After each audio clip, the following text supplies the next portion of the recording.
ఒకటే కారం రంగు రుచి ఆచి కారం పొడి. ఈ కనుమ పండుగ ఏమిటి?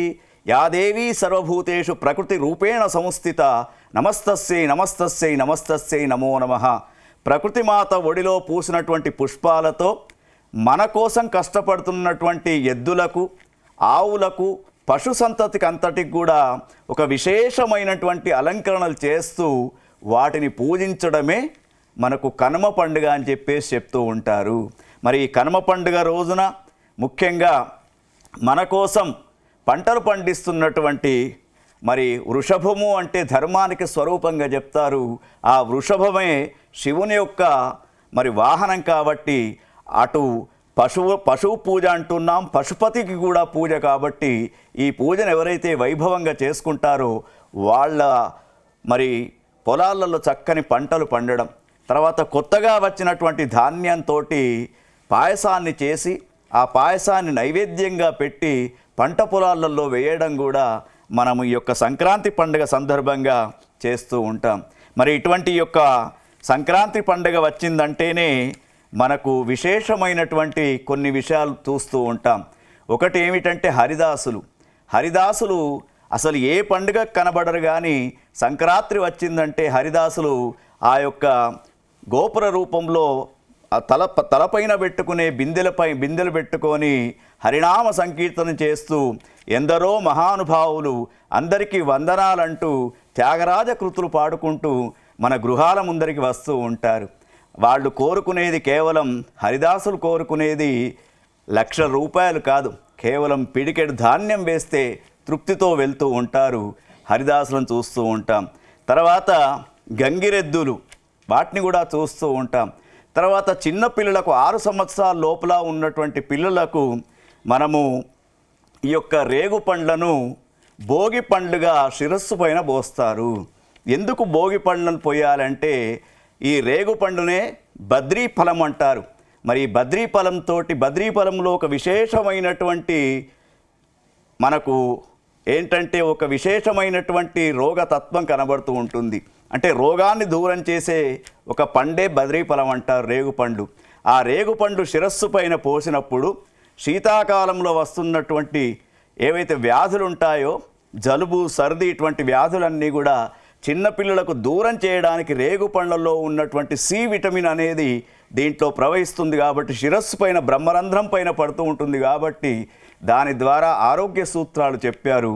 అదేవిధంగా భోగి పండు పోయడం ద్వారా ఆ భోగి పండ్లతో పాటు రేగుకాయలతో పాటు మరి చెరుకు గడలను కూడా వేస్తూ ఉంటారు. ఈ చెరుకు గడలు వీటి వల్ల ఏమిటంటే పిల్లలకు ఉన్నటువంటి జాతకంలో ఉన్నటువంటి బాలారిష్ట దోషాలన్నీ కూడా వెళ్తూ ఉంటాయి. కాబట్టి జ్యోతిష్శాస్త్ర రీత్యా ఈ పండుగ, వ్యవసాయ రీత్యా, జ్యోతిష్శాస్త్ర రీత్యా ఈ యొక్క పండుగ చాలా వైభవంగా, తర్వాత పితృదేవతలు ఎవరైతే ఉంటారో వాళ్ళంతా కూడా ఈ యొక్క సంక్రాంతి పండుగ రోజున ఎదురు చూస్తూ ఉంటారు. ఎందుకంటే తిలలతో తర్పణాలు విడిస్తే వాళ్ళు తృప్తి పొందుతూ ఉంటారు. ఇవన్నీ మరి ఒకవైపున గంగిరెద్దులు, మరొక వైపున చక్కని హరిదాసుల యొక్క కీర్తనలతో, మరొక్కటి ఏమిటంటే మకర సంక్రమణం కాగానే ఉత్తరాయణ ప్రారంభమవుతూ ఉంటుంది. ఈ ఉత్తరాయణం అనేది చాలా పుణ్యకాలం. మనకు పురాణ గ్రంథాలలో చూసినప్పుడు ఉత్తరాయణం వచ్చినప్పుడు అంటే దక్షిణాయనంలో భీష్ముడైతే ఉందో మహానుభావుడైనటువంటి భీష్ముడు దక్షిణాయనంలో యుద్ధంలో అంపశయ్య పైన పడుకుంటే ఉత్తరాయణం ప్రవేశించగానే అతనికి ఎప్పుడు కోరుకుంటే అప్పుడు మరణం వస్తూ ఉంటుంది. కాబట్టి ఉత్తరాయణ పుణ్యకాలంలో భీష్ముడు తను మరణించడం అనేది, విష్ణు సహస్రనామ స్తోత్రం అనేది రావడం కూడా మరి ఇప్పుడే జరిగిందని చెప్పేసి మరి ఉత్తరాయణం అనేది చాలా పుణ్యకాలంగా చెప్తూ ఉంటారు. అటువంటి యొక్క ఈ సంక్రాంతి పండుగకు మరి ఏ విధంగానైతే మనం ఇప్పుడు ఈ సంవత్సరము 15వ తేదీ ఈ యొక్క సంక్రాంతి పండుగను చేసుకోవడం చాలా ముఖ్యంగా చెప్తూ ఉంటారు. ధేను తిలమయీం రాజన్ దద్యాతు యజోత్తారయణే సర్వాన్ కామానవాప్నోతి నిందతే పరమం సుఖం. పుణ్యప్రదమైనటువంటి ఉత్తరాయణ ప్రారంభములో ఎవరైతే నువ్వులతో గోదానం చేస్తారో, ఎవరైతే నువ్వులతో దానం చేస్తారో వారికి ఆరోగ్య పరిస్థితి చక్కబడుతుందని చెప్పేసి మనకు జ్యోతిష్ శాస్త్ర పండితులు కూడా చెప్తూ ఉన్నారు.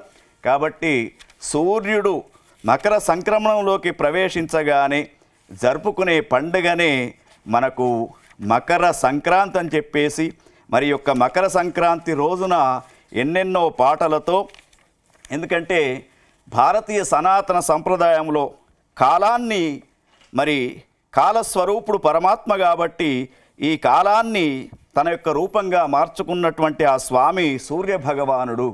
సూర్యుని యొక్క ఆరాధన కూడా చాలా ముఖ్యం.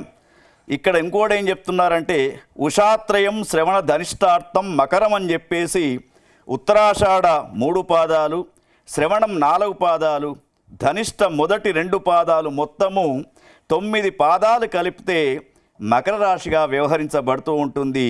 రవి మకర రాశి ప్రవేశము చాలా ప్రాశస్తమైంది కాబట్టి అందుకే ఈ 3 రోజులు కూడా విశేషంగా మహిళలంతా కూడా ఇండ్ల ముందర చక్కగా నక్షత్రాల ఆకారంతో కూడుకున్నటువంటి ముగ్గులను, రంగవల్లులను వేస్తూ ఉంటారు. మరి 27 చుక్కలతో చుక్కల ముగ్గు అంటూ ఉంటారు. ఈ చుక్కల ముగ్గు ద్వారా ఏమిటంటే రథాల యొక్క ముగ్గులను వేస్తూ ఉంటారు, నక్షత్ర మండలంగా ముగ్గులు వేస్తూ ఉంటారు.